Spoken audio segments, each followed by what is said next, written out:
Often during my time as a county veteran service officer, a veteran would contact me seeking assistance. And then when they come in, I find out the assistance they require is not for their initial claim, is to assist with an appeal. So I ask them to bring in the decision letter so I can review it and understand where we are and where we actually need to go. Almost every time when I read the decision letter, I read it and think, I wish you had come to see me first. So today's video is going to be talking about, do you need help and how to get that help? Welcome back. My name is Mike. I'm a 28-year combat veteran from the U.S. Army, and I was also served as a county veteran service officer for several years, assisting families and veterans obtain the benefits that they had earned. Again, this is not legal advice, but it's sharing the experiences I've had as a county veteran service officer, but also as a veteran myself going through my own VA application process. So first, I would like to start by reviewing, do you need help? In my own opinion, that answer is 100% yes. Now, let's step back and say first, can you obtain or can you complete the application on your own? Yes. But should you? In my view, again, the answer is no.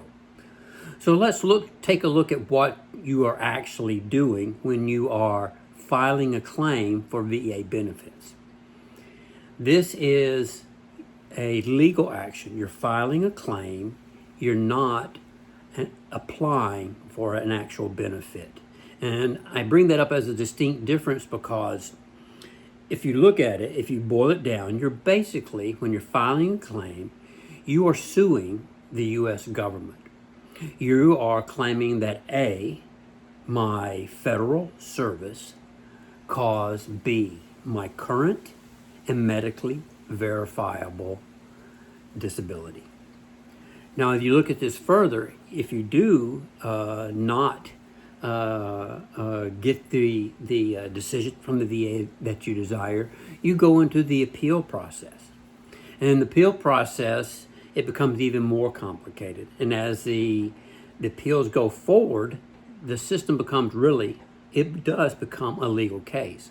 At the top of the appeals process within the Veterans Administration is the Board of Veterans Appeals. And even if you get the decision that you do not agree with and you want to take it to the next level, you take it to the U.S. Court of Appeals for Veterans Claims, which is the first court outside of the VA system where you can actually appeal your case. So as you can see, this is not just filing for benefits like filing for the GI Bill. This is you're filing a claim. It's basically a lawsuit.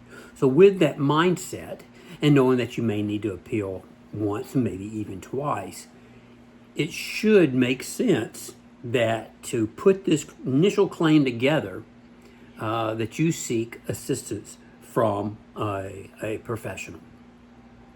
So who can actually help you?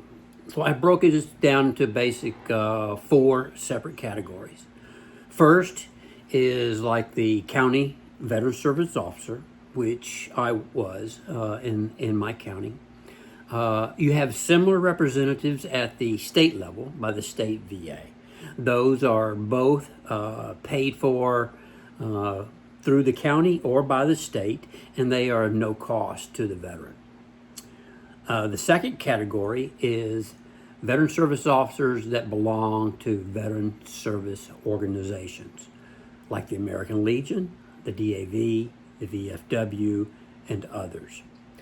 These, like the county VSO, provide assistance at no charge.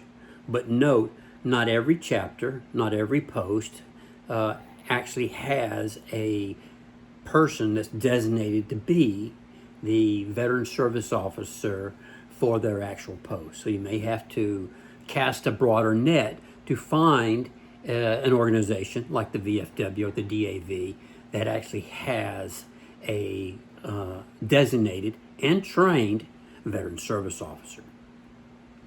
The third and fourth categories I sort of lumped together. They are claims agents and attorneys that are qualified to provide assistance. They've been verified and been certified by the VA. Now, these are actually fee-based. So those are the four categories of the organizations or entities that are available to provide you assistance in filing your claim, but also for helping you with appeal if it comes to that stage. The next point I would like to make is to distinguish there's a distance between assistance and representation. Now, of the four categories that I mentioned, all can provide assistance. All of them can advise you, give you the forms, and give you strategies of how to file your claim and how to get your claim approved by the Veterans Administration. Representation is a lot different. You equate representation like having an attorney. For lack of a better analogy, like a divorce attorney. You turn over your case to that individual. That person has the authority given by you, to assist, to contact the VA, to seek evidence, and to work on your behalf to forward your actual claim. Now, the giving them authority is basically like giving a power of attorney. And there's a form by the VA called a VA Form 2122. That's the appointment of a veteran service organization as the claimant's representative. That one gives that organization the authority to act on your behalf in filing the claim. Now, I would like to cover a couple of flags that coincide with the fee-based organizations or entities. One, be very wary of any organization that guarantees you a certain percentage disability rating. If they guarantee it up front, they have no ability that is up to the VA to make that decision. So be wary of someone making that type of promise.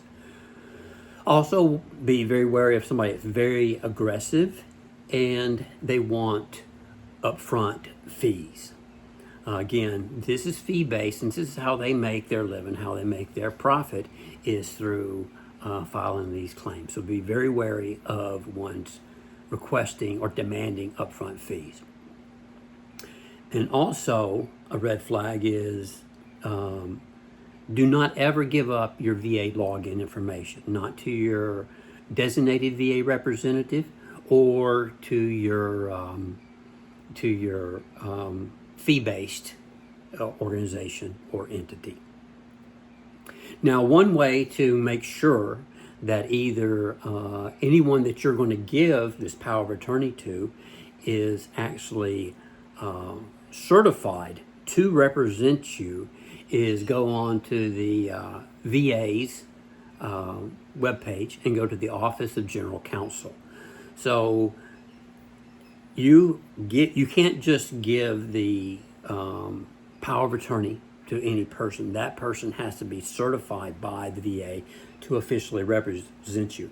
In many ways, like when an attorney has to be certified, pass the bar in the state for which they actually work. And so, in short, yes, you do need help. Two, the help is out there. It's free in many places like the county VSO, the Veteran Service Organizations, also at the state level. Do your research, be the team lead, ask questions, and be prepared to stay involved. You should do the research. It's your claim. It's your case.